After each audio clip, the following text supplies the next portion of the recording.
Chapter 534. Believing too much in the gods is also a sin. This saying. Thales sucked in a deep breath and asked this teasing and irreverent joke in an appropriate manner. Priestess Melgen, does your goddess agree? However, Melgen laughed. Her tone was relaxed. An excellent teacher will not like a student who respects him above all, thinks his life is his, borrows his power, and hopes that he will save them without realizing it or improving at all. Melgen cast a glance at Gilbert in a manner that was neither light nor heavy. Gilbert, who was already numb, could not even be bothered to change his expression anymore. Melgen spoke earnestly and earnestly. Those who believe in the gods should be humble.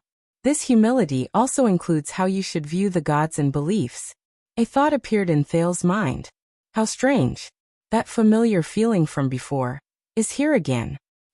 Then magic and wizards. Thales tried hard to recall his original intentions. He also tried hard to steer the topic back to what he was interested in. What is the status of these things that have disappeared from history for a long time in your eyes? Victims? The culprit? The puppets of the path of the youngest, or the soil and cradle? What is it that leads to the prohibition and taboo against magic? Melgen thought about it for a moment. In history, in the eyes of some of our traditional and conservative brothers, magic is the culprit. It deserves to be condemned by the people, and it deserves to die. Thales nodded as if he had expected it. But Melgen turned her head and smiled. But in my opinion, perhaps that is not the case. Thales was curious again. Even though they are rebellious and disrespectful to our gods, and even though their arrogance brings about evil consequences, many wizards, even if they are unfortunate practitioners of the path of the youngest, are still respectable warriors and pioneers. Their existence is also of great significance. Melgen nodded slowly and smiled. Their confidence, arrogance, and reluctance to investigate did not just affect themselves. I believe that the appearance of magic is the intention and gift of the gods. Thales was stunned for a moment. He glared at her and blew at the hair on his forehead. Beside him, Nia almost laughed, but the clever little nun managed to turn it into a cough in time. More importantly, they also affected us, the firstborn of God. Melgen did not care about the prince's expression. She looked around the main study room in Mindy's hall and sighed. Look at the name of our class, theology. But you know what? A long time ago, any church had no theology. In the eyes of many brothers and sisters at that time, God was omnipotent, and all they had to do was carry it out. What was the point of studying theology? Thales suddenly realized something. It was only when the mages gained power and magic ruled the world that countless problems from the Three Towers, which could be considered a few organizations among the mages, began to threaten our existence. How did the gods receive faith? What is God? Why does God exist? Megan's words were very calm, but Thales took a deep breath. 3 pagodas. True enough. Melgen spoke with great interest. Their suspicions and refutations force us to not only focus on practice and action, but also to focus on belief and spirit. We have to delve deeper into the range of theories and exploration to improve ourselves. Thales smiled and nodded at Melgen. He understood. That familiar feeling just now was not a coincidence. Humility, reflection, vigilance. That was the familiarity that Asda felt when he was lecturing. At the same time, Melgen's words today showed Sunset Temple's ideology and views. That was definitely not the result of a religion, a church, or some believers shutting themselves off and working hard for thousands of years. Instead, it was the result and product of countless capable people who were motivated and worked hard for thousands of years while facing the challenges from the mages. Thales bit his lower lip gently. It was just as the old crow said, just like how Extet and Constellation influenced each other and shaped each other during their long confrontations. Magic. Over thousands of years, they were also one of the heroes who shaped faith, the church, and the temple into their current state while they fought and stood against each other. But that was not all. Melgen continued to speak. This is just an example. It is precisely because the path of the youngest is not only born from magic, but also from the church. Hence, every time magic and mages flourish, and every time faith and the temple decline, it will prompt the knowledgeable people in the church to start reflecting. It will prompt them to let go of their prejudices and stubbornness, cast aside their conservative ways and form, and truly listen to the oracle with devotion. Priestess Meljen looks straight at Thales. Reflect on yourself. Reform the church.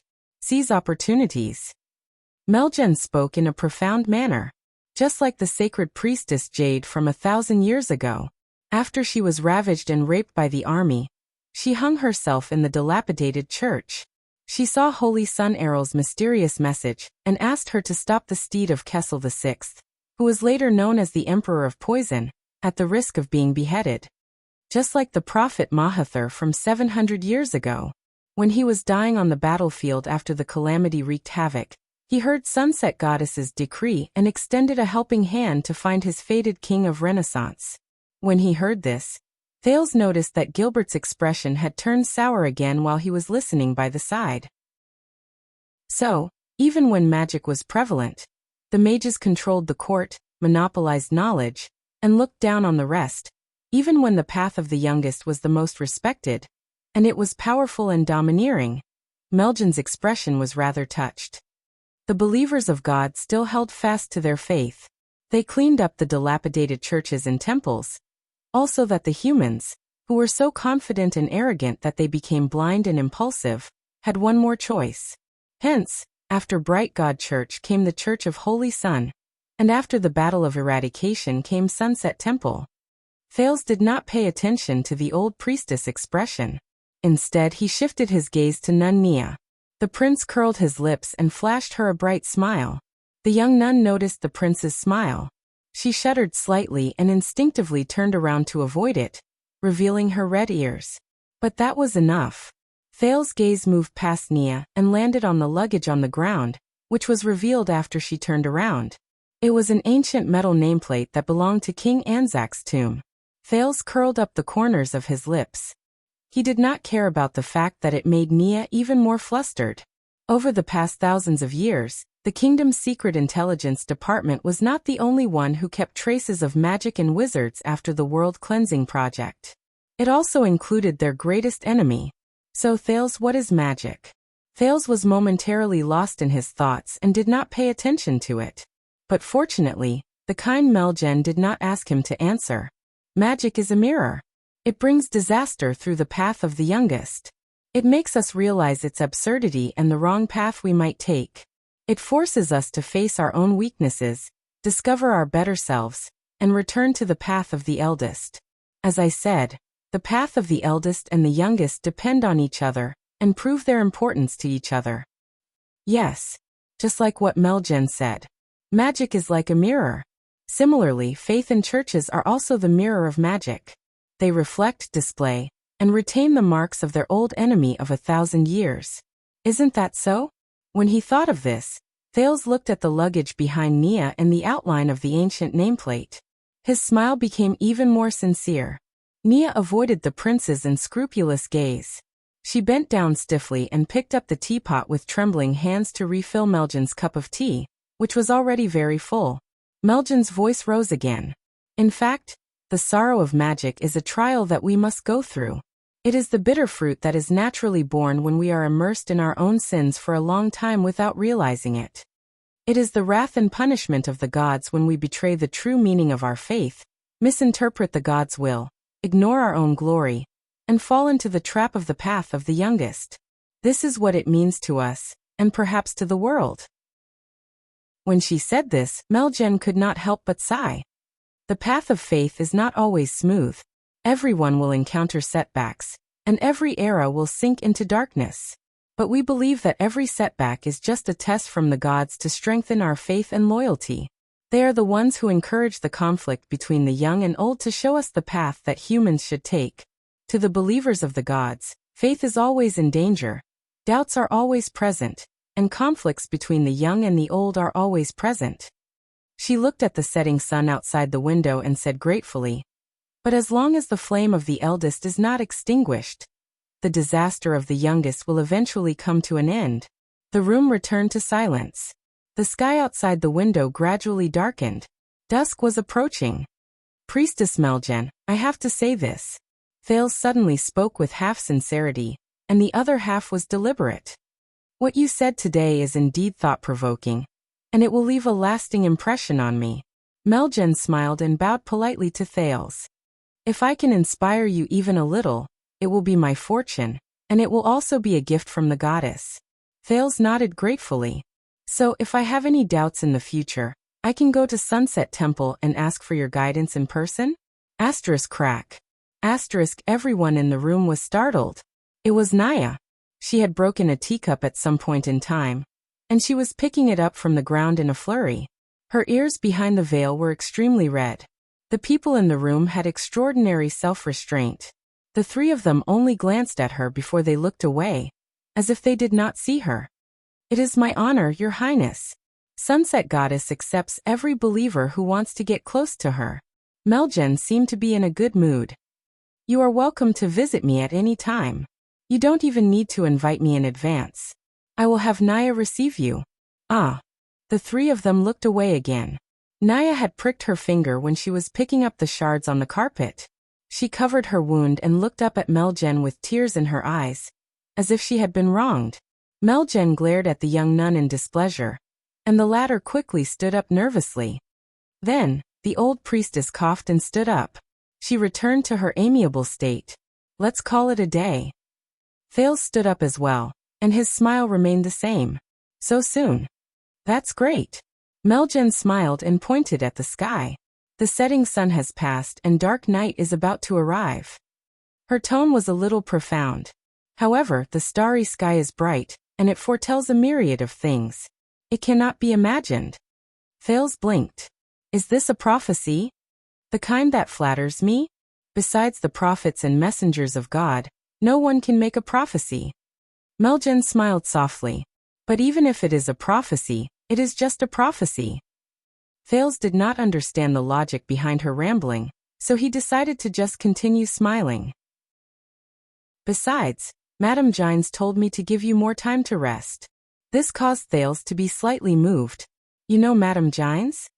I know many people, Meljen said with a myriad of emotions in her voice, and I have also seen many things. However, the things that God knows and has seen will only be more. However, they only remain silent and protect the living. Thales could only smile politely again. God protects the living? The teenager pinched the scar at the center of his left palm. It was a scar that was left behind many times due to using mystic energy, and it was difficult to get rid of it. All right, if there really is a God, Thales thought in a mocking manner, then it definitely doesn't know me. After he watched Meljen and Naya leave into the distance, Gilbert slowly walked over. He stared at the shattered teacup on the ground and sighed slowly. It seems like the honorable priestess Meljen had a great harvest today. Gilbert's choice of words was polite, and his tone was appropriate. But it sounds a little sour? Thales smiled faintly. Take a guess. If I had said earlier that I wanted to visit them frequently in the temple, would she have ended her lessons earlier? Thales quirked an eyebrow. If that is the case, Gilbert looked at Thales with a thought-provoking gaze. Did you understand her lessons? Thales shrugged, raised his right hand, and rubbed the gap between his thumb and index finger. A little. Gilbert's eyes lit up. That's good.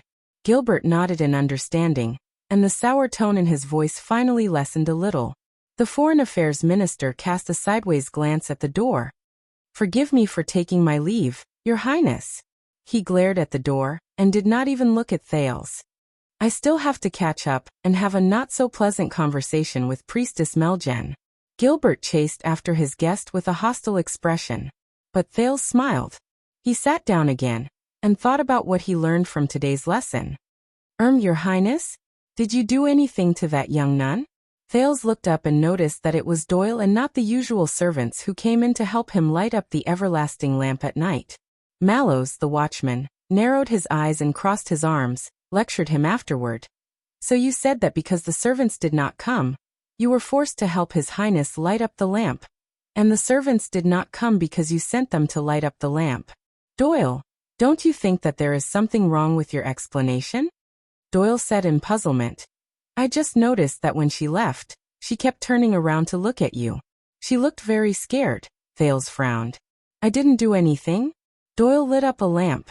He seemed to be deep in thought, and his expression slowly changed. All right then. But that scary old lady. Thales looked up again. As the lamp was lit up, Doyle was seen mumbling. I was very close and could not help but listen. You know, the eldest and the youngest depend on each other. What she said made sense, didn't it? Thales stretched his arms and curled up the corners of his lips. Made sense. When he saw that the Duke's interest had been piqued, Doyle quickly turned around to talk to him. Yes. She was quite tolerant towards that nuisance of magic. She was neither hostile nor discriminating against it. She was very gentle, and she spoke much better than the old monk my family hired. He only knew how to nag about things like, ancient wizards are all believers of the devil, and they summoned calamities to destroy the world. Thales thought for a while before he snorted softly. Aside from her tone, I can't see any gentleness in her stance. Doyle was stunned. Huh. But she did not completely deny magic. She even reflected on the church's own mistakes and said that magic and wizards are the driving force behind their improvement. As he listened to Doyle's words, Thales' expression changed several times. A few seconds later, when Doyle's voice slowly faded away, Thales spoke again. As expected, Gilbert was right. Thales sighed. Grammar lessons are really important. Doyle's smile froze. What? Thales leaned against the back of his chair and looked at the confused Doyle in front of him. He flashed a smile and said, according to Priestess Meljen, this is no longer a matter of whether magic is good or bad. As Thales spoke, he put on a contemplative expression. If the church and their beliefs are corrupted, it must be because they walked down the wrong path and fell into the path of the youngest. He thought about it. Similarly, if magic is beneficial, it must be because the person who uses magic has found the right path and followed the path of the eldest. Doyle rolled his eyes. Gentle. Thales repeated and snorted softly in a thought-provoking manner. Truth be told, I cannot find a more unyielding attitude than this. Doyle first tried his best to understand what Thales meant. Then he put on an enlightened expression that said, oh, I see. That's right. Priestess Meljen is neither hostile nor discriminating against magic. Thales did not notice Doyle's expression. Instead, he said absent-mindedly, on the contrary, she wants to use the name of the gods to dominate magic. Thales looked out the window with a profound gaze. It was dusk, and the sun was about to disappear from the horizon. And what leads to the prohibition and taboo of magic? Thales recalled the question he had asked twice since the beginning of the lesson. Meljen did not answer. Is it because she's old and her memory is bad? Or is it a coincidence? Doyle blinked in bewilderment. He did not know how to flatter Thales next. But Thales ignored him. He only snorted softly and packed up the Sunset Goddess Apostle's axe that he had found for the lesson but never used. It seems like the self-cultivation of the church believers is not that simple. And I have reason to believe that if some people listen to these words, they will definitely not be happy. What the F***ck? What the F***ck? Thales' muttering suddenly turned into loud cries of surprise. This made the people around him wary. Doyle was also shocked. Your Highness. Glover and Jonvald rushed into the study room with wary expressions. Are you all right? Doyle even ran to the prince in a few steps. He glared at Thales and pressed his hand on his sword as if he was loyal. What happened? Thales took a deep breath and calmed his emotions, but his face was livid. His eyes were wide open. I'm fine. Thales raised his head. His sitting posture was very unnatural.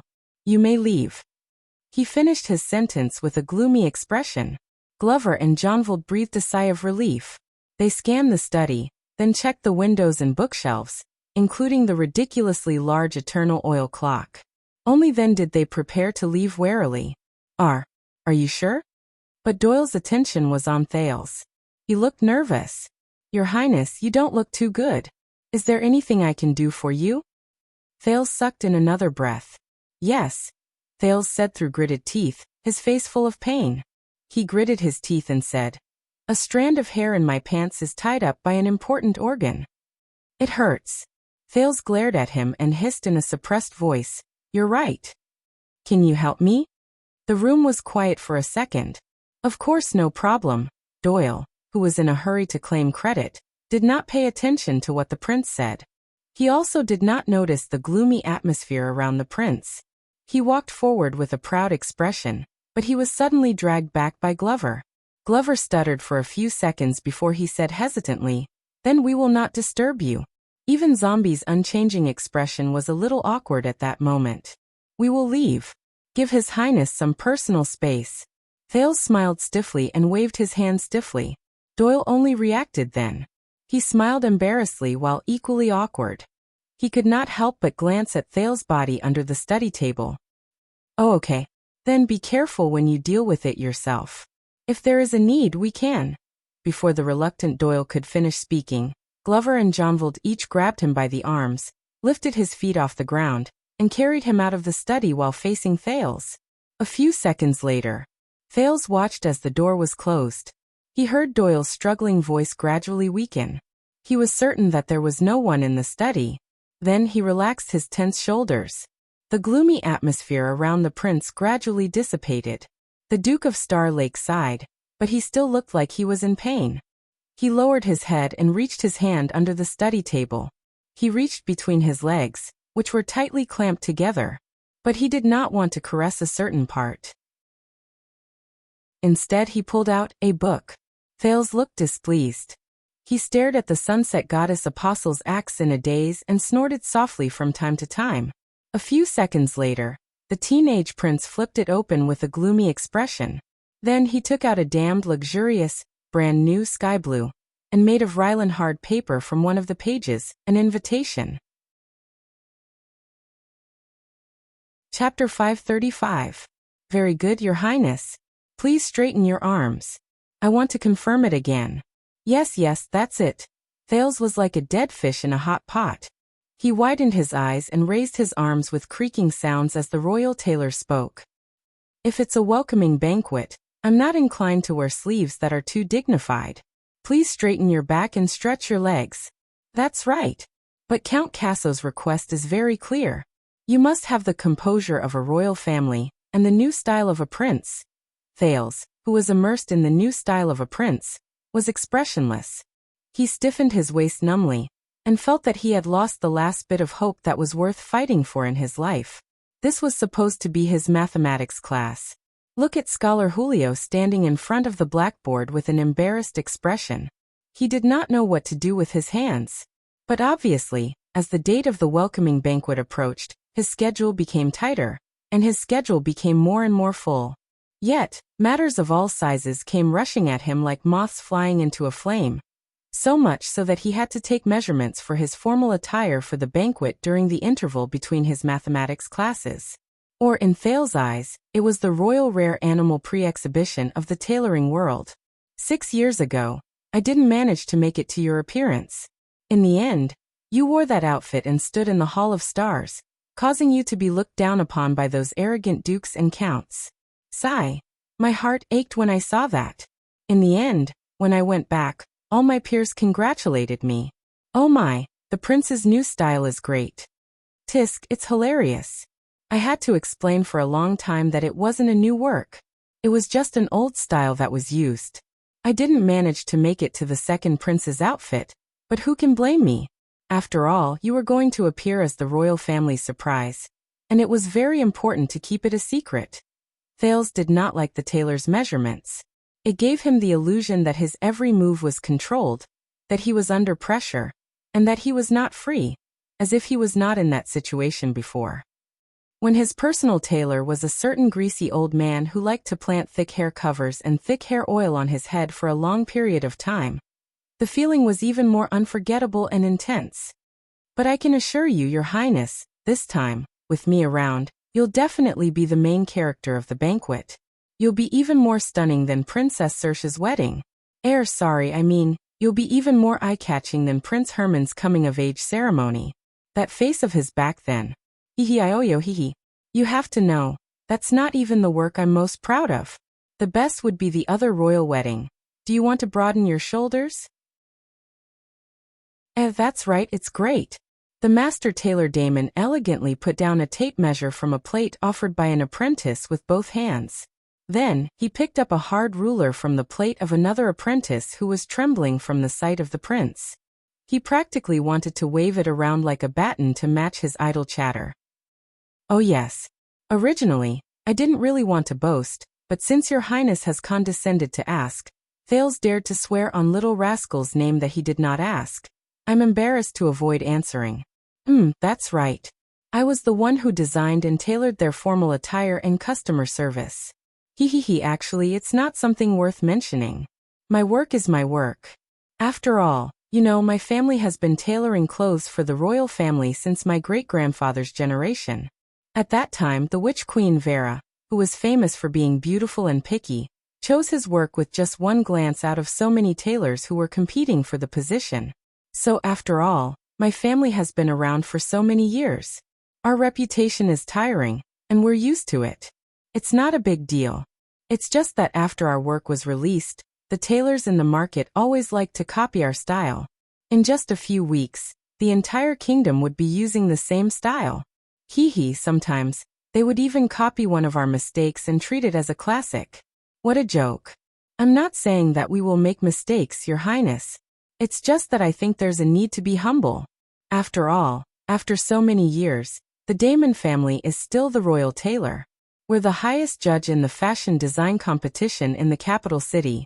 We rely on being humble and low profile, making progress with an open mind, and being conscientious. Fortunately, someone saved him.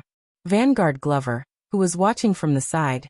Doyle was punished by Mallows to help the servants transport the lamp oil in the kitchen, said coldly. If you can't finish taking measurements, the Zavak family, who specializes in tailoring the clothes for the Sun Sword and Shield family, said that they only need 30 seconds to take measurements. Master Damon looked as if he was bitten by a giant dragon. He jumped up from the side of the stool valiantly, and almost reached Thales' shoulder. He scowled and glared at Thales amidst the oil and powder on his face. Hey kid, let me tell you. If you don't believe me, you can take a piece of the Zavak family's clothes. You can tell from the stitches that they are heretics in the world of sewing. They only have what they have today, because of the dirty relationship between their ancestors and the Cotton Association. Zombie Glover obviously did not fall for this. He turned around and instructed another young guard. Ness, go and make an appointment with the Zavak family immediately. All right. Master Damon waved his hands fiercely and wrapped up his tools at lightning speed. He kicked the two apprentices up and turned his head around gracefully. He flashed Thales a greasy smile, and gently clapped his palms in the air. Hey, Your Highness, don't worry. With your decent looks when you wear my... He did not manage to finish his words, because Glover had already led the royal guards in the area and unceremoniously dragged Damon and the two apprentices, who were trembling with anxiety, out of the room. Thales then got down from the stool, and exhaled dizzily at the ceiling. He felt that the hope in life that had left him far away had crawled back shakily. Scholar Julio coughed softly and drew Thales' attention back to him. But of course, he would not be able to get back the half of the lesson that he had lost. You should be more polite. Thales' mathematics teacher stuck his head out in awe and sized up the gorgeous sample that Master Damon had deliberately forgotten about. I heard that Master Damon's commission for one time is equivalent to 8 months of my salary. Of course, I have no intention of asking for a raise. Temporarily. Thales felt a little helpless. I'm guessing that a gorgeous outfit that can amaze the eyes of a banquet is much easier to be praised than a mathematical technique that calculates the errors of the Holy Pursuit Day every year? The young and promising Julio looked away from his envious, jealous, and hateful gaze. He said pitifully, I can only agree with that, unfortunately and regretfully. Thales smiled and returned to his desk. Very good, Your Highness. It seems that you can understand and apply Vice Bishop Leish's concept of the two-dimensional coordinate system very well. So now if you calculate two related variables, it should be much more intuitive. Scholar Julio returned to his teaching mode. He held the syllabus in one hand and chalk in the other. He was worried about how he could finish the day's content in half of the lesson. Yes. Thales looked at the graphs and numbers on the paper and sighed. How astonishing. This mathematical knowledge was actually invented by a traditional and pious theologian hundreds of years ago. Julio's eyes brightened. During the era of Jackal Sumer III, Saint Lisha was not just a theologian. His achievements in mathematics were in no way inferior to his knowledge of divinity and philosophical speculations. And the method you used just now to express the rate of change of numbers, using the geometric coordinate system, was something he came up with to solve the problem of crowd evacuation after the city's celebration. It was recorded in Arch C. City's collection of enlightenment. Julio's smile was very excited. At the same time he introduced Saint Lisha, he was happy that the prince was actually interested in this unpopular knowledge that many nobles scoffed at. I see. Thales could not help but sigh when he thought about the theology lesson a few days ago. Sunset Church, a religion that regards God as the supreme being, actually has such a talent. How interesting. Julio nodded, but his expression immediately froze. He seemed to be hesitating about something. Your Highness, this might be a little presumptuous, but I know that you have begun your theology lesson. Thales raised his eyebrows. You know? Scholar Julio shrugged and lowered his voice. I think that you should, build a good relationship with the church. Sometimes, you might as well ignore some small conflicts of ideals. It can save you a lot of trouble. This is a rare thing. Thales shifted his butt and leaned against the back of his chair. He was very interested. What do you mean? Scholar Bonner, who was in charge of the grammar lesson, had an old-fashioned style. He was slow and unhurried, but he often said shocking things that would make even a few Thales speechless. Your Highness, why you're in such a hurry after class? Are you going to a date? Gilbert, on the other hand, took up the responsibility of a political lesson in the history lesson. It was supposed to be a cramming lesson on royal pretentiousness, but he was always unable to compete with the foreign affairs minister's personal thoughts on key historical events. The lesson would be long gone, causing the progress of the lesson to be seriously delayed. Ah, Your Highness, wonderful times always pass too quickly. Why don't you add another lesson today? Lord Monton, on the other hand, was synonymous with sweating profusely and smiling awkwardly during nature class. The goal of the lesson had long since changed from the grand and majestic, help the king open the eyes of the world and advise the king to see the world, to why don't you guess this question, Your Highness? As for Master Urin's art lesson, Thales always fell into a deep, blurry, sweet, and satisfied sleep under his melodious music and brushes. Hence, he could be considered the kingdom's hero who saved the Duke of Star Lake from dying young due to lack of sleep. However, the mathematics teacher, Julio, although he was a legitimate scholar, his clumsy speech was a stark contrast to his ingenious calculations.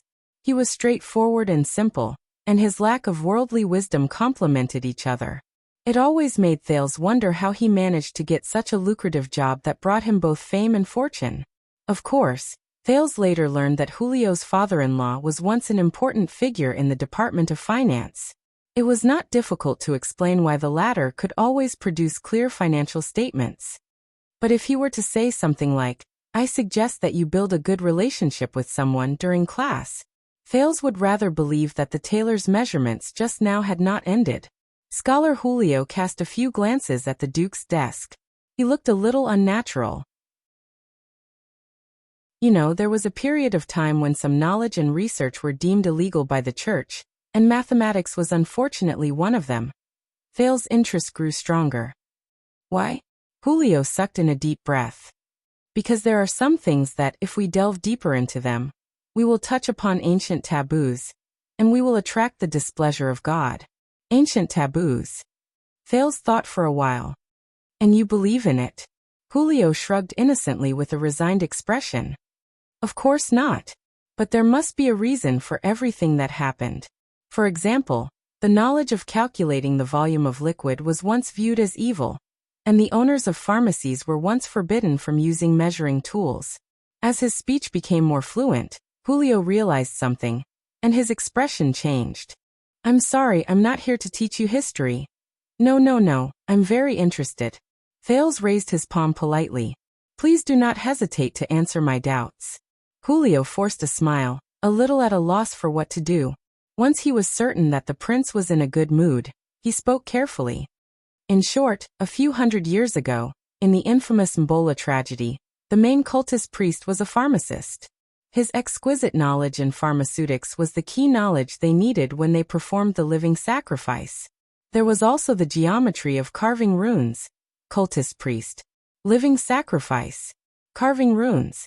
Thales raised his eyebrows. Julio coughed. Since then, pharmaceutics and geometry became infamous along with the legends of witches, demons, and evil gods.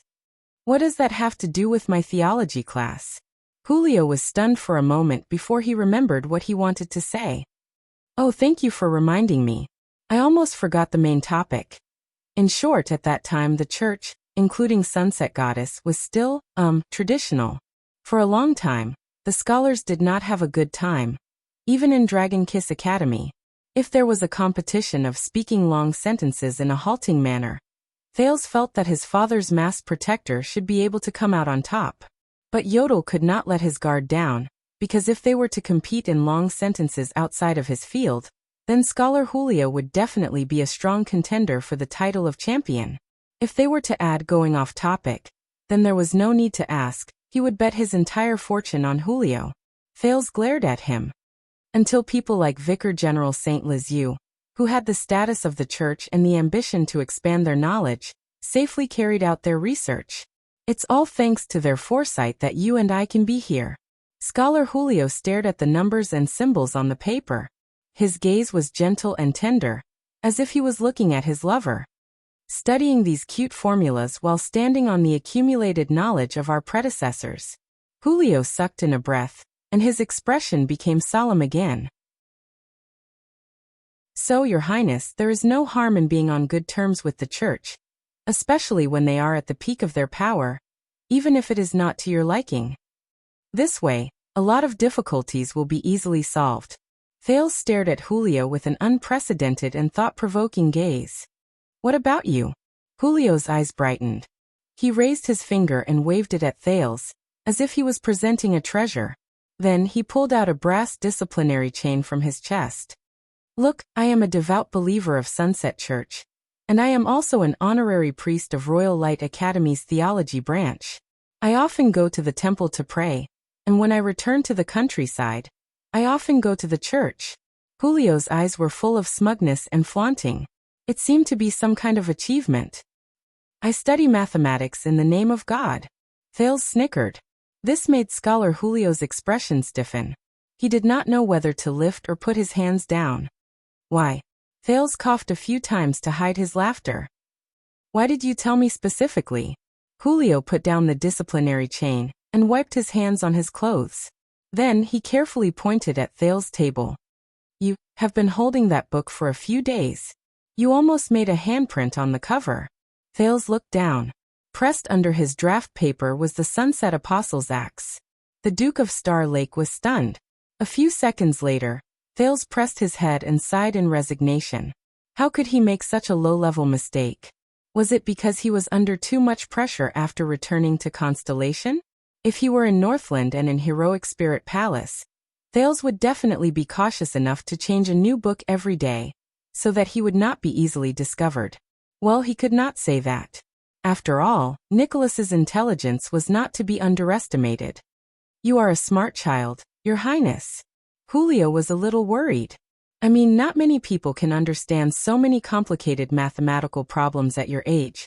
Not to mention that you just came back from the barbaric Northland. No offense. And people who have such thoughts are usually not satisfied with boring theological preaching and religious preaching. I know, I have experienced it, but Julio pointed at the wrinkled cover of the ancient religious book. When you want to tear the book to vent your anger, don't let anyone see it. Thales rubbed the handprint on the Apostles' Axe, which was clearly clearer than a few days ago. He was silent for a while. I just read it too seriously. Then you don't have to worry too much. This time, it was Julio's turn to worry about whether he was interfering too much with the prince's life. He lowered his head and said sheepishly, Fortunately, the current era is enlightened. In ancient times, doing this would not end well. Thales snickered. Don't worry. At least, I'm neither too young nor too old. I can be considered a prince. More than 400 years ago, alien star Herman was also the eldest son and heir of Ascension King, But he was still killed because of blasphemy. Scholar Julio's words came to an abrupt halt. Thales' smile froze. The room became quiet. A few seconds later, Julio realized what he had said. He stared at Thales in horror, then looked around in panic. Your Highness. Thales put on a stern face. Scholar Julio, have we solved this problem? Oh, of course, Your Grace, Your Highness. Why don't we end the lesson? Julio looked like he was about to cry. Thales was silent for a while before he raised his head and smiled. All right. Julio heaved a long sigh of relief. He picked up his teaching materials and tools and left in a fluster. He did not even remember that the disciplinary chain was still hanging outside his clothes. Your Grace, about what I said today. Count Casso. Thales sighed softly. Gilbert won't know. Thank you, Your Highness. Julio left while trembling. Julio's back trembled violently. Thank you as well. Thales said softly. Perhaps he knew that he had said something he should not have. Scholar Julio, who was used to dragging class, was much more considerate than usual. He even ended class half an hour earlier. During the history lesson in the afternoon, before Gilbert rushed over to talk about the political gains and losses of the King of Blades, Thales had a rare moment of free time. Thales sat quietly in the study room. His gaze wandered over the cover of Sunset Apostle's Acts, but he could not get over Julio's words. Glover, close the door. I want to take a nap. The zombie at the door did not have any extra reaction. He did not ask about Thales' well-being, nor did he make a fuss. He just nodded quietly and closed the door behind him. His voice came from outside the door, giving orders to the guards on duty. Based on this alone, Vanguard Glover was indeed much more competent than Doyle. Low-key and obedient. Silent and cold. Never doing anything unnecessary. Thales thought gloomily. He was probably the type that King Kessel trusted. For some reason, when he thought of this, his heart tightened. If he had to choose, Thales still felt that it would be easier to get along with people like Doyle. Why? Thales sighed.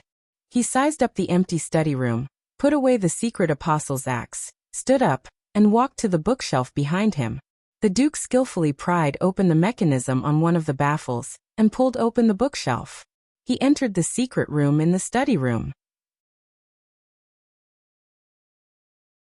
Chapter 536. 6 years ago, Gilbert had brought Thales here when he had just returned to the kingdom to avoid a wave of enemies probing attacks. 6 years later, Thales became the master of Mindy's Hall, and this place was naturally used by him. Even though Gilbert believed that as Thales' identity was made public and the royal guards were stationed here, this place would no longer be of use.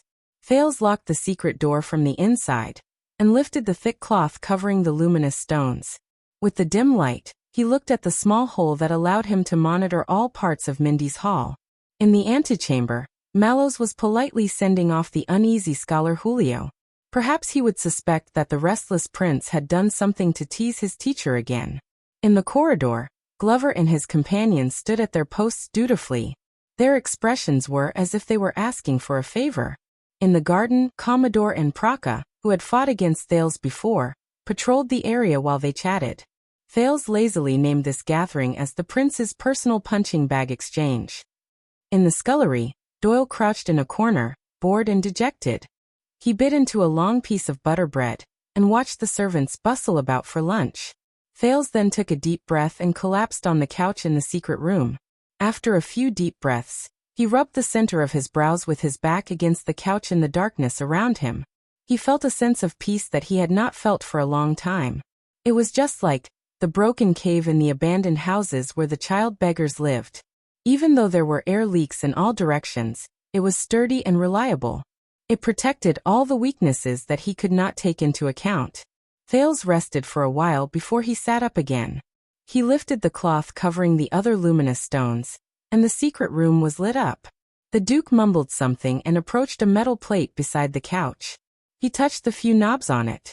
A few seconds later, with the soft sound of gears, Thales pushed open the metal plate that was divided into two sides, and opened his personal storage room.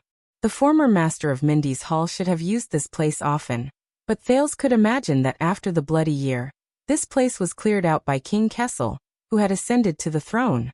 What entered his sight was a pile of clutter that was disorderly. Thales was stunned as he stared ahead. A few seconds later, Thales took a deep breath and walked to the pitifully empty weapon rack. He looked at the main character, the Empire's sword Sentinel, which was said to be very expensive. The hilt of the sword was unfamiliar to the touch, but it felt just right. It made people want to draw the sword.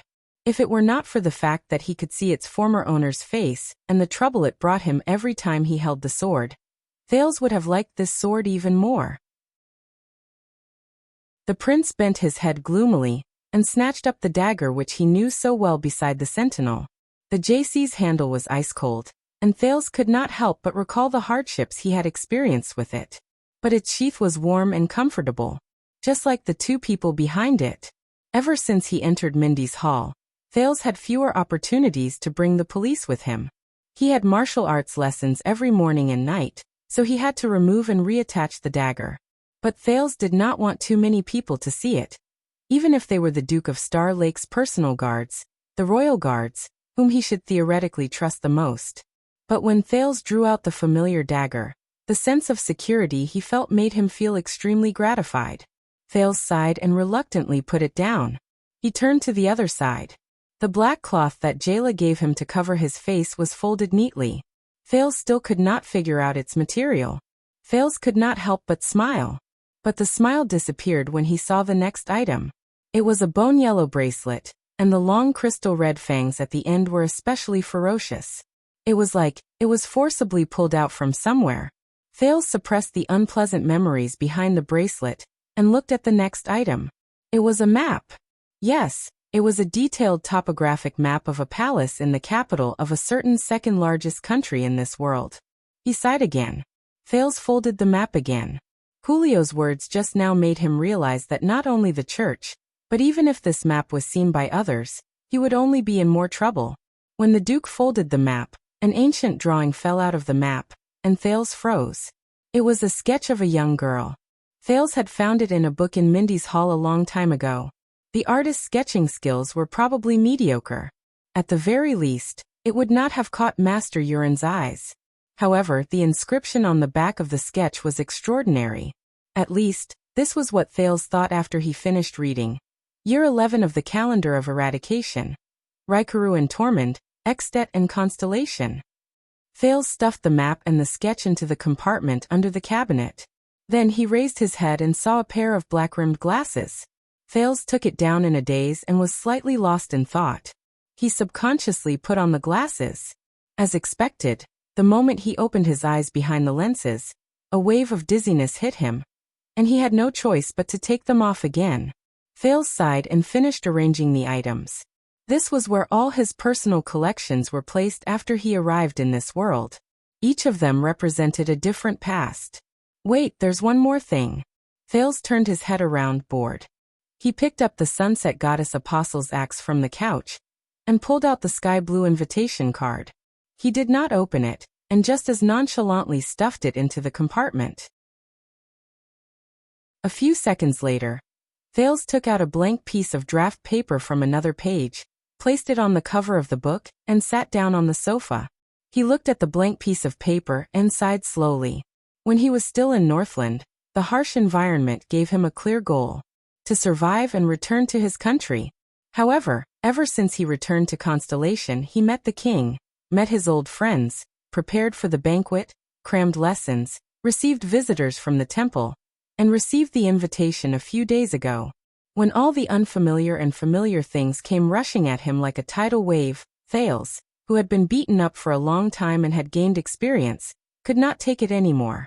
And today, Julio's inadvertent words gave him a wake-up call. This was no longer Northland. He was no longer the same as before. Even Thales could not help but admit dejectedly that to him, everything at this moment was a new beginning. Everything was extremely unfamiliar. He needed to adapt again, just like how he adapted to Dragon Cloud City and the Great Desert. Now he needed to adapt to Eternal Star City again. Thales exhaled, took out a pen, and touched the paper with the tip of the pen. Wait. To prevent this piece of paper from being discovered by others and being able to figure out some clues from it. After all, Even an idiot like the Star Killer could find the secret of the Rylan hard paper. He could not write it in a way that was too obvious. Thales thought of something, and the tip of the pen moved. 250 gold coins. Thales wrote down the first item. He originally wanted to write blockhead, but he was afraid that the reference would be too obvious, so he changed it to this. I can't count on him too much. But he knows other powerful people. For example, the Secret Intelligence Department. Thales pondered for a while, then wrote a small sub-item at the bottom in a smaller font. 1. Red-eyed young man. Thales was silent for a while. Something related to this matter. At first, Thales wanted to write cookery knife, but he suddenly realized that Jayla's weapon was also famous in Sunset Pub back then. He had to be more careful. Especially as Gilbert had said, his current status was not the same as before. Every move he made could bring disaster to the past. So Thales raised his pen and wrote, "To Big Sister. This is the first important task." However, Thales had to see something else. Even though he was a prince, he was alone and helpless in Constellation. He needed help.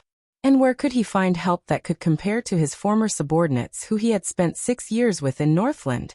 So he wrote down the second main item.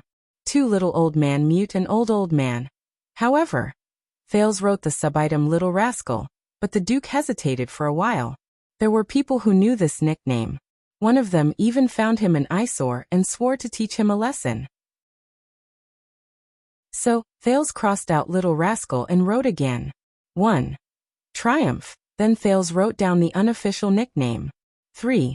Little Dummy. Thales wanted to laugh. But when he thought of the heavy meaning behind it, he could not laugh. Thales did not stop writing under the third item. He frowned as soon as he wrote one word. In the end, he gave up on writing Calamity. Instead, he crossed out the previous 3 and wrote again. 1.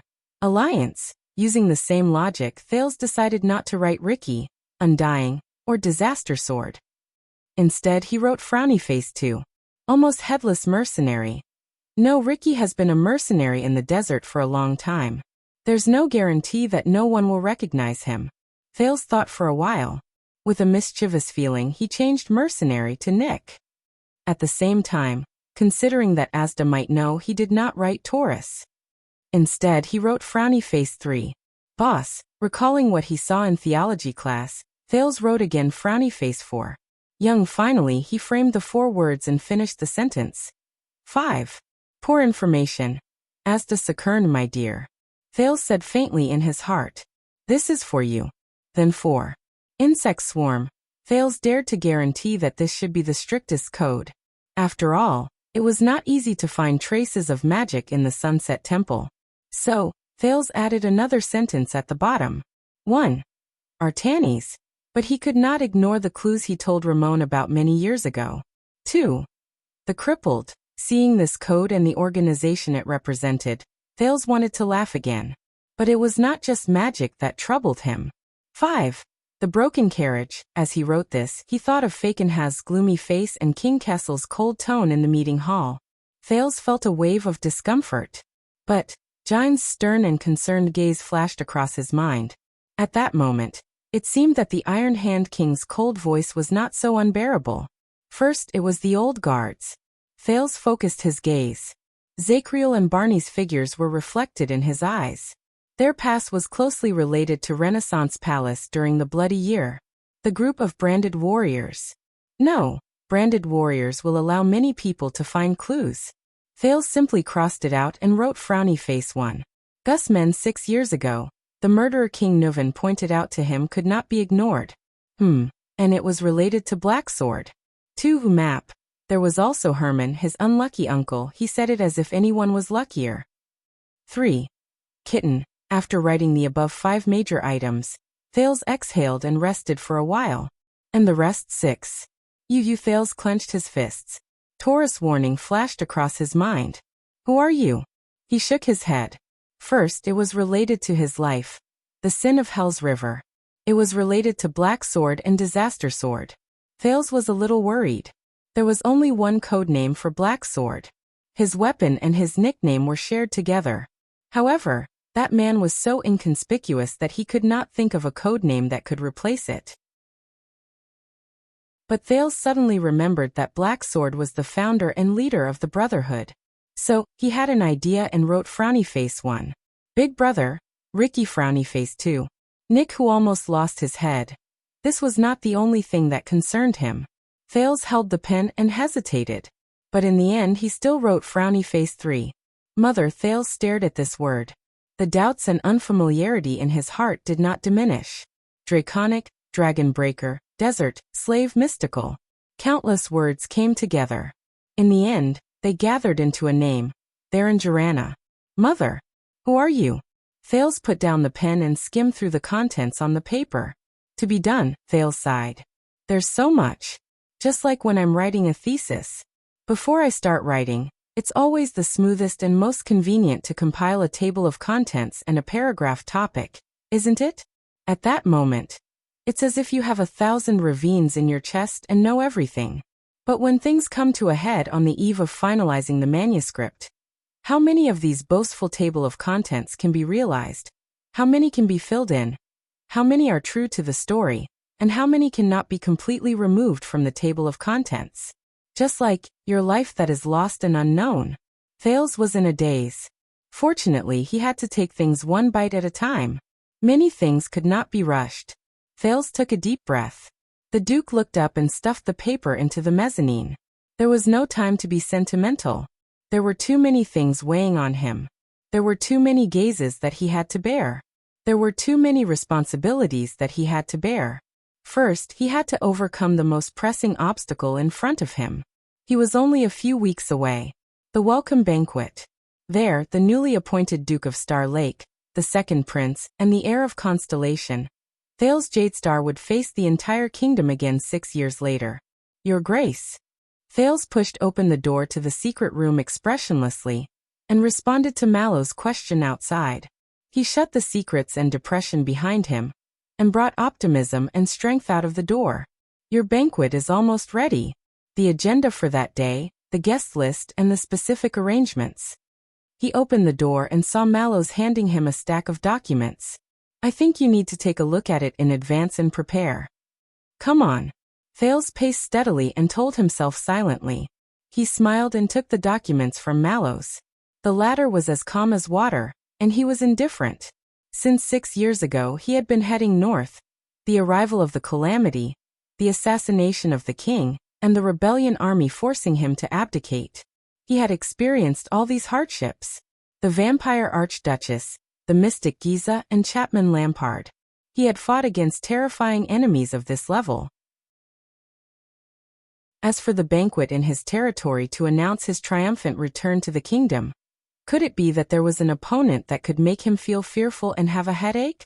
Thales lowered his head in a composed manner. The guest list was shockingly long and densely packed.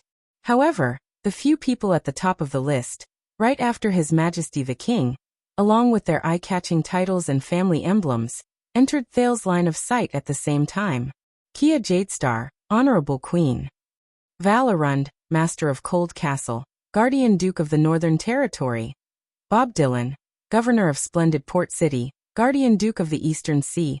Coaster Nanchester, City Lord of Steep Forest City, Guardian Duke of the Land of Cliffs. Zayn Covendier, Lord of Jade City, Guardian Duke of South Coast. 3 seconds later, Thales put down the list and put on a bitter face. This banquet. Could he not go? Stealing fragrance.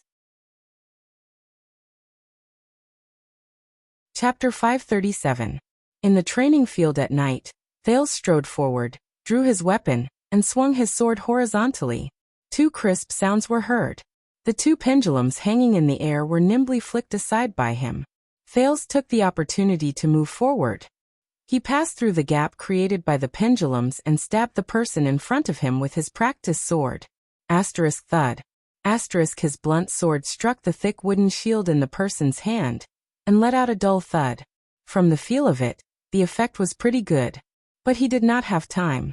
In the narrow vision of the helmet, Thales gritted his teeth, retreated along the path he came from, and retreated quickly. He wanted to return to the starting point unharmed. The creaking sound of the rope swaying could be heard. The pendulum closest to the teenager swung back, and it was getting closer and closer. Thales' nerves were tense. He could only increase the strength of his calves pushing against the ground, and try his best to maintain his precarious balance as he retreated. The sin of Hell's river in his body felt nervous. It became restless, but Thales did not care. Asterisk whoosh. Asterisk the pendulum brushed past his shoulder, and did not hit him. Thales breathed a sigh of relief. Very good.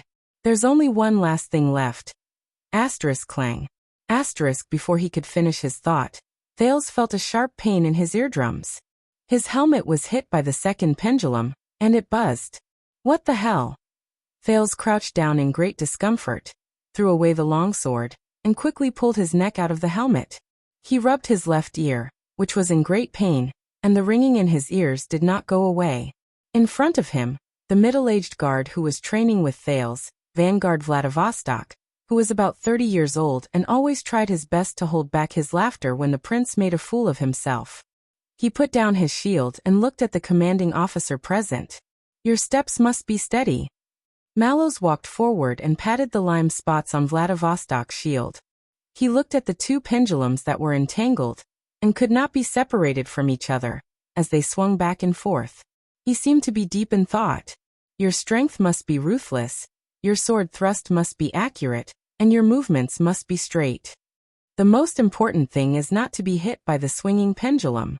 If you fail to do any of these 5 things, your training will not be counted. Mallows mercilessly looked away from the prince who was suffering from tinnitus. He knocked on Vladivostok's shield and gestured at Protector Commodore. Again. Commodore walked down the stage, and used a brand new shield to exchange for the thick shield in Vladivostok's hands that was covered in limestone spots. With great difficulty, Thales smoothed out his left ear, which was in great pain, and got up in frustration. I don't understand. Why is this training so inflexible? I have to go up and down. I can't swing my sword to parry. I can't bend my body and roll. Just to compete with the speed of 2 swinging pendulums? Thales stared indignantly at the metal pendulum that was swinging back and forth like a swing. Thank God, or to be politically correct, thank the setting sun, that not long ago, the static stances and confrontational training in his martial arts class had come to an end. But what replaced it was sword practice. Thales looked at the pendulum that was suspended in the air on the wheels that could be moved freely. Over the past few days, from pendulum training to ring training, dodging training, thrust training, there were more than 7 to 8 types of targets, and each type of training had multiple choices with different levels of difficulty. Of course, Thales was also beaten up in new ways every day. He was swung by the swinging pendulum until his helmet became deformed. He was hit by the rotating wheels that spun faster and faster until he foamed at the mouth. He was hit by the sandbags that rained down from the sky until he was covered in dust. And he was dizzy when the targets were called out in a random order. To say something that he would not admit even if he died, he was starting to miss the dead face. Nicholas' training was to destroy one's confidence through endless setbacks. Mallow's training was to wear down one's patience through boring repetitions. In the training field, the Royal Guards, who were used to this, looked at each other. Logistics Officer Praka, who was in charge of the equipment at the side of the field, tactfully handed Thales a cup of water so that he could buy some time to rest. As time passed, the young Duke of Star Lake began to slowly familiarize himself with his Star Lake Guards, which consisted of more than 20 people, even though he had to attend classes every day. Among the Vanguard officials, Caleb Glover seemed to be the leader, whether it was due to his family background or his personality. Zombie himself was introverted, reliable, and did not complain, which was a huge contrast from Doyle. He was also deeply trusted by Mallows, and the Watchman entrusted many matters to him. Under Glover's leadership, the 8 Vanguard officials under Duke Thales were all swift and decisive, and they had distinct personalities. The left-handed swordsman Jonvold, whom Thales had fought against before, and Vladivostok, who was now his sparring partner, were among them. The 6-man protector team Wu was the closest to Thales. Unexpectedly, the joking and cynical Danny Doyle was doing very well among them. Who doesn't want to be friends with a rich nouveau riche? Mallows said casually while he was eating. They were like a gang of scoundrels, and they did not hesitate to bully others for the prince. Commodore, who had once sparred with Thales and was promoted from a police officer to a guard, was also one of them. The six-man protector team Wu was the closest to Thales. Gray Patterson, the leader of the former, was a small bald old man who liked to nitpick. Hee, do you know why that guy's nickname is Gardener? Because once he caught a guy who was having an affair with a maid in the bushes, and then, "Oh, Sir Patterson, you're actually here. I need to pee, I'm leaving first, hee." Doyle, who met Patterson at the corner 30 seconds later. Durward Stone, who was in charge of the logistics department, was amiable. He often asked Thales if he was satisfied with the food and expenses with a smile. How stupid do you have to be to believe that the people in charge of keeping accounts and managing money are good people? Doyle, who was chewing hard on his bread. Hugo Fubel, who was in charge of the flag-bearer division, had a gloomy expression. He came and went like a ghost, and he walked without a sound. He probably died a few years ago. Only his ghost is left floating in the air. We just don't know about it. Doyle, who was picking his teeth with a face full of enjoyment. He and his two subordinates who were flag-bearers only talked to Mallows, and they rarely participated in the affairs of the guards. And according to Thales' malicious speculation, the captain of the guards, the watchman of the guards, the respected Wang Yuyan, Lord Tormund Mallows, who had a 50-50 chance of winning against anyone, led his three subordinates and the leaders of the 5 divisions to arrange the complicated and newly arrived Star Lake Guards in an orderly manner. Their work went smoothly, especially when the banquet was about to arrive. It had to be said that they were quite capable. Practicing with the sword target does not mean that you can be opportunistic and make up stories. Mallows looked at Praka indifferently. Doyle, who was supposed to serve the prince by his side, had yet to finish his sentence as a kitchen. He passed a cup of water to Thales.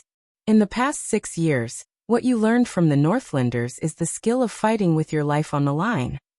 This might have stimulated your power of eradication. But it also means exchanging blood for blood, seeking victory in the midst of danger. It means that you have to move forward even when you are in a frenzy, and you have to grit your teeth even when your blade is broken. It means that you do not leave a path of retreat, and do not distinguish between the severity of your actions. Half of it is a gamble on luck, and the other half is a gamble on madness. The watchman's gaze focused slightly. In reality, this kind of situation will only happen when the weak fight against the strong, and the chances of winning are extremely small. It is a fight with your back against the wall, and if you do not succeed, you will die trying. Thales returned the cup of water to Praka and soothed his sore muscles. But most of the time, you will have a lot of chips in your hands, but you will face complicated enemies and more constraints. You will have a lot of choices, but it will be difficult for you to make them. Mallows narrowed his eyes. At times like this, what you need is not just the will to sacrifice yourself for a moment, but also the actions, habits, focus, calmness, sensitivity, and courage that you have cultivated in your daily training. This is the reason why you are here today. All right, Thales admitted. At least in terms of words, Mallows could still completely crush the Star Killer. Listening to him. As for the rest, battles require meticulous planning and preparation. You must consider all aspects, take every factor into consideration, and be fully prepared. You cannot just muddle through and go wherever you go, Mallows said leisurely. This is the opinion left behind by the former watchman of the guards. He was highly skilled, and was once in charge of guarding Mindy's Hall. Thales' thoughts paused for a moment. This time, the prince turned his head around. With complicated emotions, he once again sized up the vast but exquisite and unique courtyard of Mindy's Hall. A breeze blew past. Under the illumination of the everlasting lamp, Mindy's Hall at night looked more like a tourist attraction than the solemn and restrained royal family's garden. The former watchman, guarding Mindy's Hall. Your predecessor. Thales turned around. You know him? Unexpectedly, Mallows' gaze was profound, and he seemed to be deep in thought. Yes. I know him. Before Thales' slightly surprised expression, Mallows added leisurely, from the historical records. A second later, Thales exhaled and rolled his eyes. You know a hammer? Of course I know that sword target practice is dull and boring. It's not as interesting as fighting against real people. Mallows took Thales' water skin. Just like what you have already experienced, there are 3 main martial arts styles in the country: martial arts, new trends, and offense and defense. The watchman turned his head around and glanced at Praka and Commodore, who came in shifts to train with the prince. Their expressions changed at the same time. Mallows waved at the old logistics officer and the short and stout protector and smiled. "This is enough for me to digest for a while." Praka and Commodore sighed in relief. They put on a smile again and nodded politely at the prince. But they can only be considered to have unique styles. They are far from the current mainstream of martial arts. How about this, when you pass the first stage of sword target practice? Mallows turned his head around. "We will return to the confrontation training. We have talents among our lads. They can show you and teach you the 2 main martial arts styles that transcend regional differences and dominate the martial arts styles in Constellation, and even the entire Western Peninsula." Thales's gaze shifted. Dominate. 2 main martial arts styles? Yes. Mallow's words were filled with the allure of a grandmother telling a story. Since the age of empires, they have fought against each other for 1,000 years. They have experienced countless things along the way, witnessed countless storms, and passed down to this day. Thales continued asking. "And that is?" Mallows did not answer. He only shook his head and gestured at Vladivostok, who was on the other side of the pendulum. Vladivostok curled his lips. He quietly lifted his shield and returned to his pendulum. Thales sighed, stood up in resignation, and put on his helmet. Under the illumination of the moonlight and lamps, the sound of footsteps and swords being swung rose in the training field again. Finally, after Thales did not know how much time had passed, how many times he had struck his shield, and how many times he had been hit by the pendulum, Mallows spoke gently. Your movements these few times are not bad. You pass. Thank God, thank sunset." Thales exhaled and placed his long sword on the ground. Then let's do it 20 more times." Mallows was beaming with joy. Thales' downcast face tensed up again. "What?" "But my footwork, strength, precision, movements, and that damn pendulum. I did all 5 of them very well." The teenager protested indignantly. "Yes, Your Highness, you did all 5 of them very well. So to maintain this good condition," Mallows grinned and said, "let's consolidate our training a little more." Thales felt that the night was very long. Finally, after 20 standard pendulum thrusts, which included many more failed moves that were not included in the total number, Thales collapsed on the ground in exhaustion. He could only pant. "I heard that Wrath of the Sea is a form of improvisation when you are on the verge of life and death." Thales still lay on the ground and did not move. He only raised his head laboriously and tried to change the topic to avoid the next consolidation. "And this is the best training method you found for me? To tire me to death? Is it really meaningful in actual combat?" Mallows snorted softly and gestured for the others to start packing up. "If we are talking about the meaning of actual combat, Your Highness, do you think that as the Duke of Star Lake and the second prince, how many chances do you have to personally go to the battlefield and face the enemy?" "As the Duke of Star Lake and the second prince, the chance to personally go to the battlefield and face the enemy." Sitting on the ground, Thales tilted his head and looked at the sky. He frowned and recalled. "It seems like quite a lot." There was sarcasm in Mallow's words. "So, according to what you said, why don't you learn how to blow the most piercing whistle and shout, 'Help' in the loudest voice, then wait for others to kill and save you at the most critical moment?" Thales twitched the corners of his mouth on the ground. "I wanted to. In your dreams." Unlike the ancient nobles who personally led their troops and charged at the front lines 1,000 years ago, today, the martial arts class is not for you to become a warrior who can fight against 10 people alone, nor to be a vanguard who personally goes into battle. That is the job of others. Mallows glanced at him. "Our job."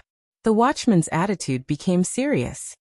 "In the royal family and even most of the high nobles, this class is just for you to know and feel the same.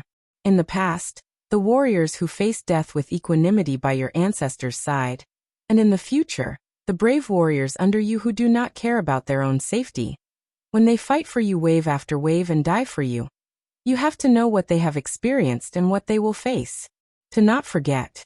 Thales exhaled as he lay on the ground. He remembered the bloody scenes of the past. The birch tree forest, broken dragon fortress, dragon cloud city, Blade Fang's camp. Thales sighed. Whether you believe it or not, I know more than you. Than many people. Mallows walked to his side and appeared in Thales' field of vision upside down.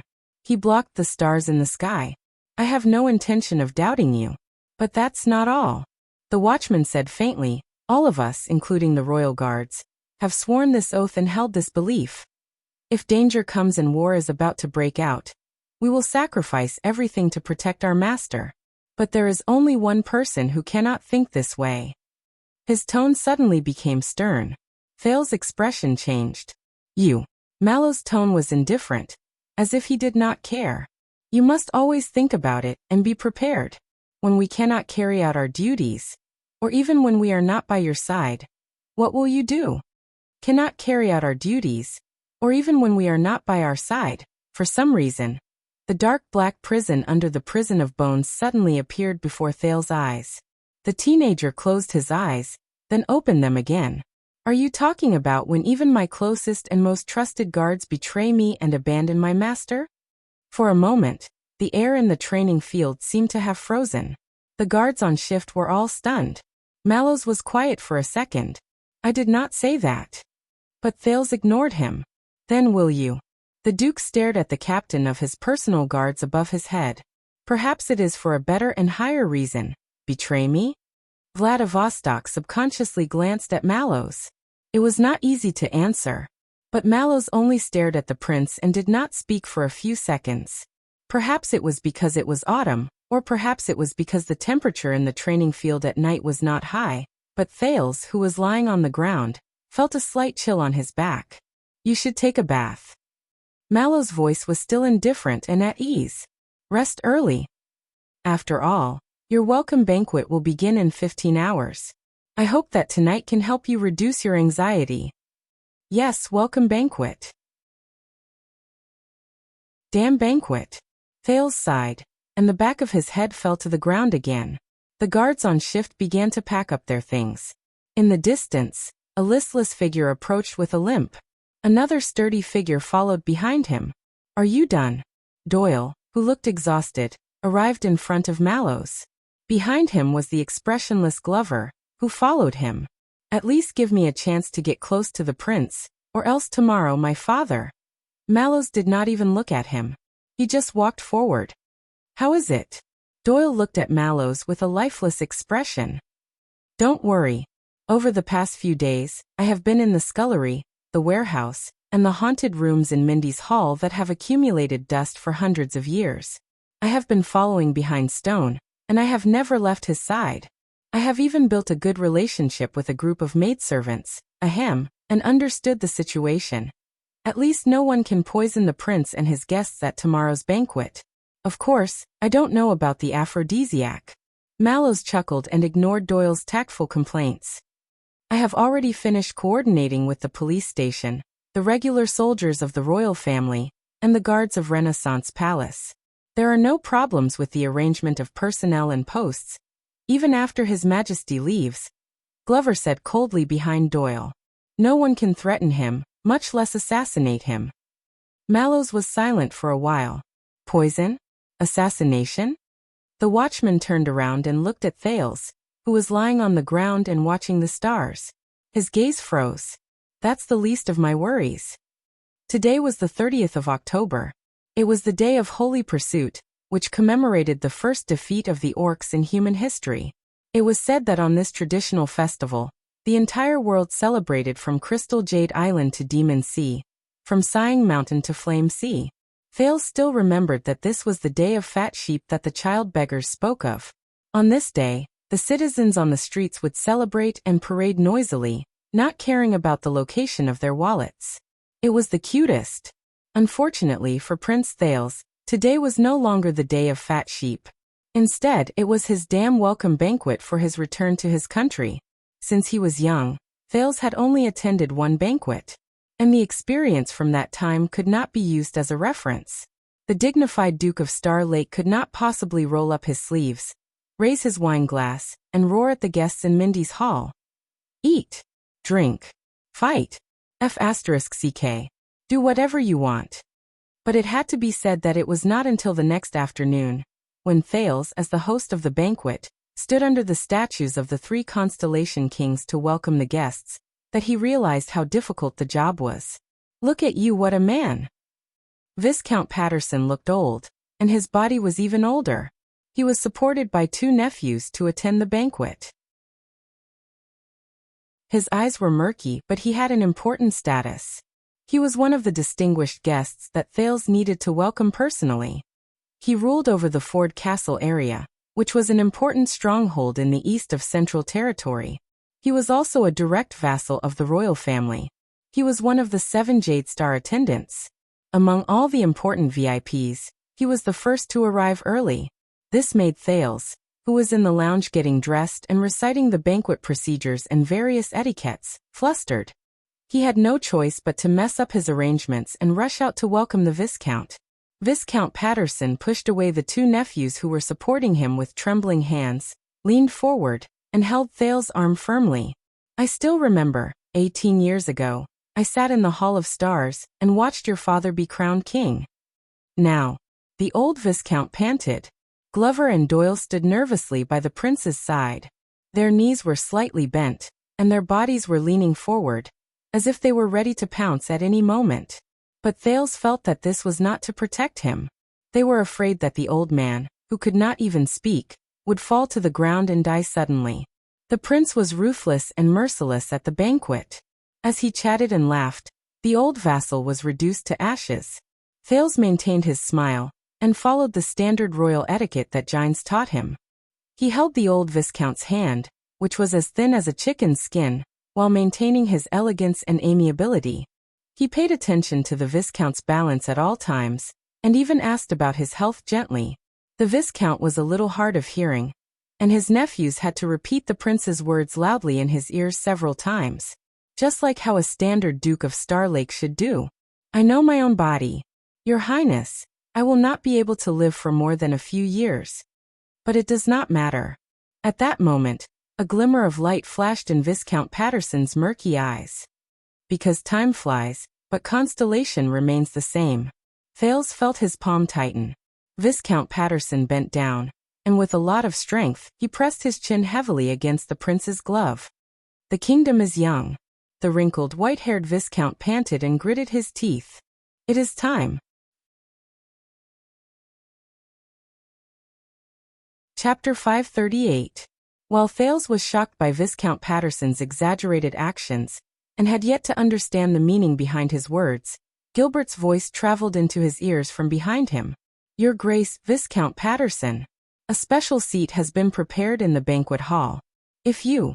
Gilbert had been receiving guests of a lower level on the other side. They ranged from the heads of important industries to the invited bureaucrats of the capital. It was obvious that they knew about the sudden situation and rushed over. There is no need for that, Casso boy. I came for him. Patterson obviously did not hear Gilbert's words clearly, but it did not affect him from treating Gilbert coldly when he saw him. Just for him. Viscount Patterson bowed to the prince again.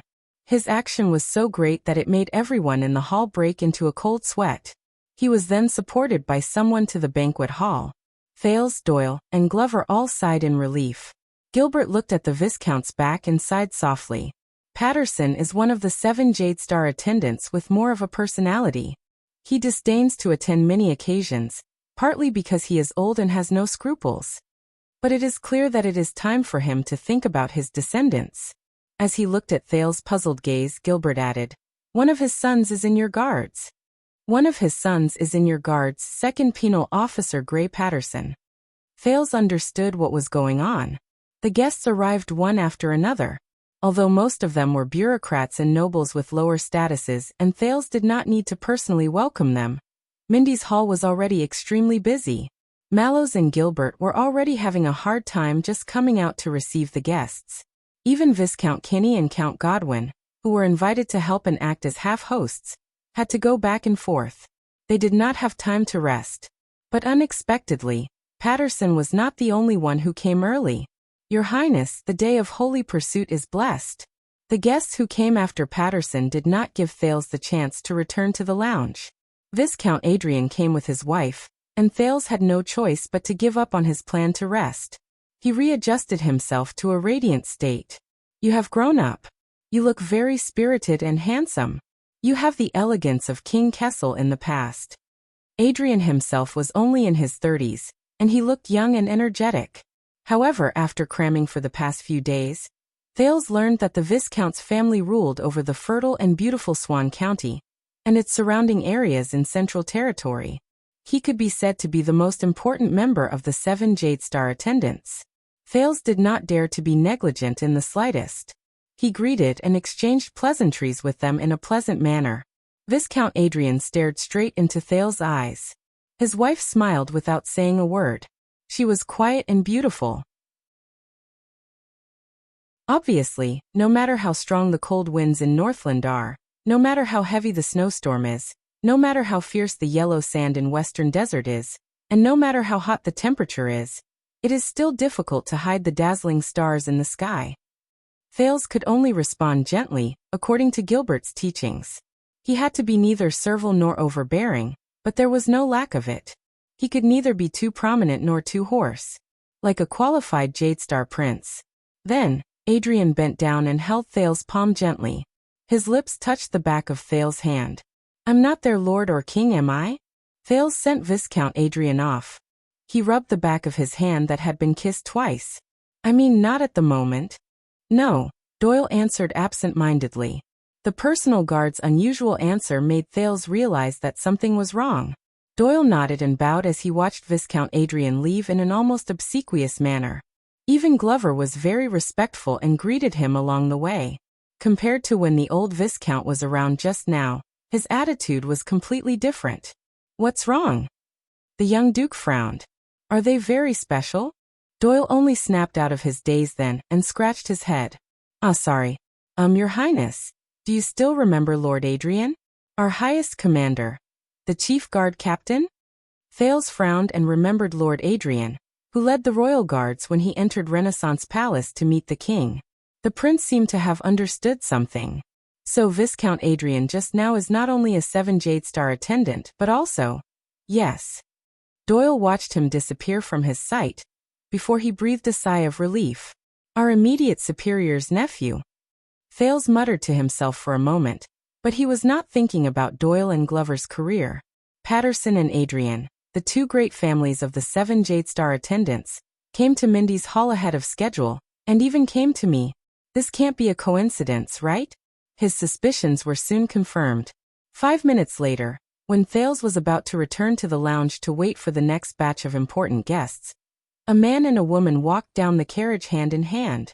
They walked into Mindy's hall in different steps, and under the guidance of an attendant, they arrived in front of him.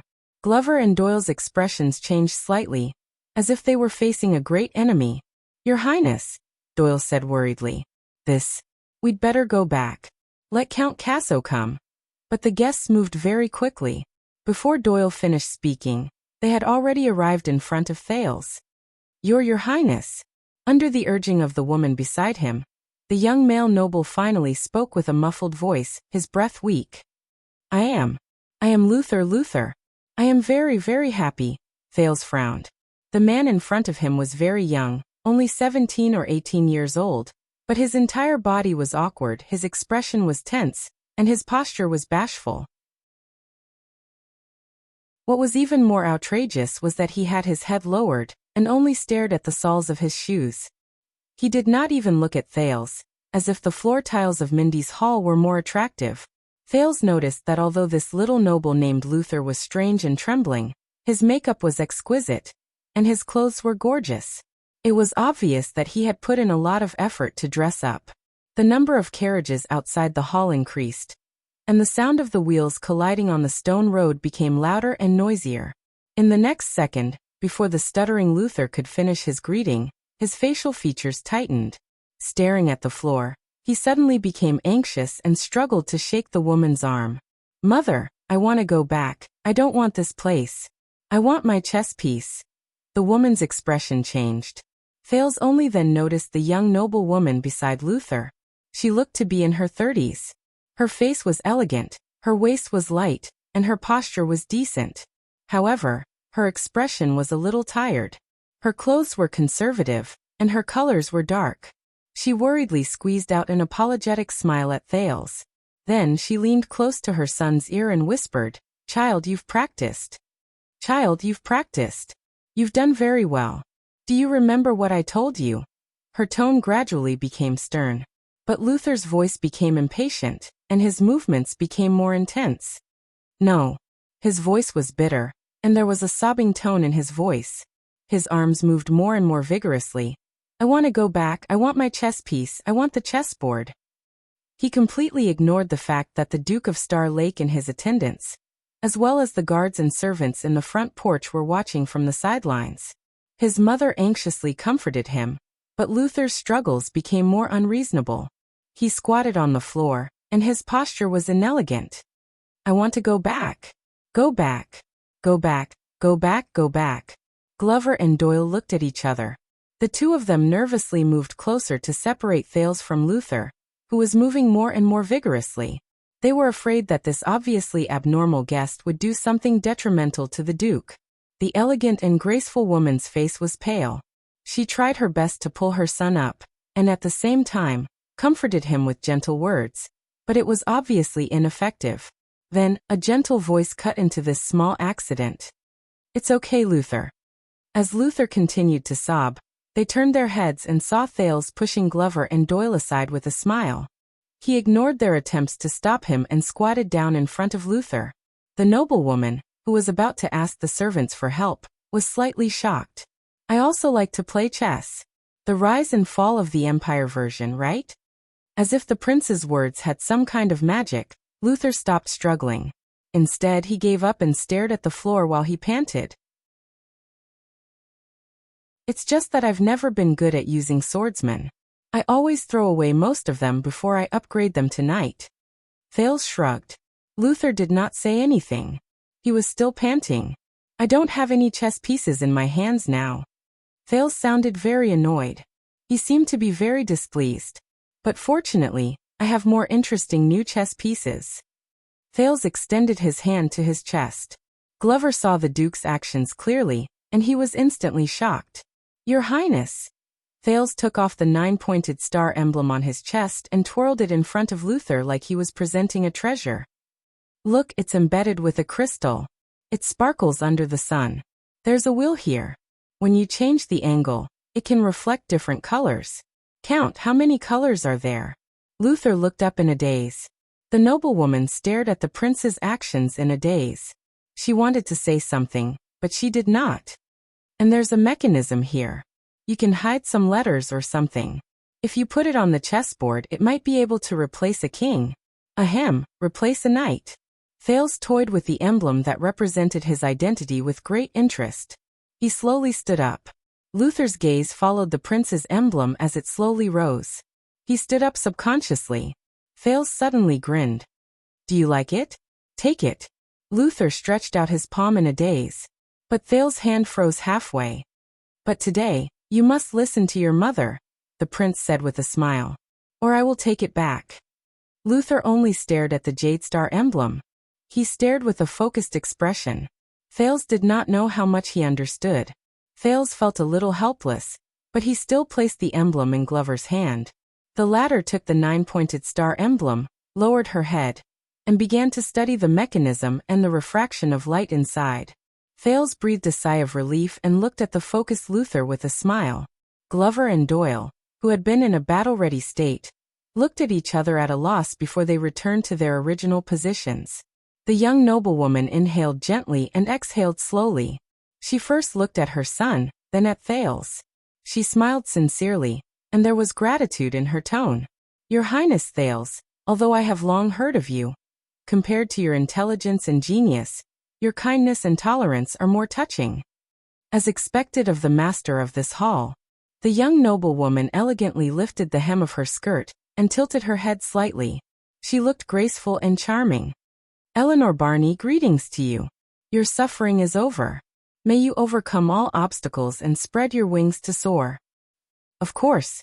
Thank you, Lady Eleanor." Thales nodded politely,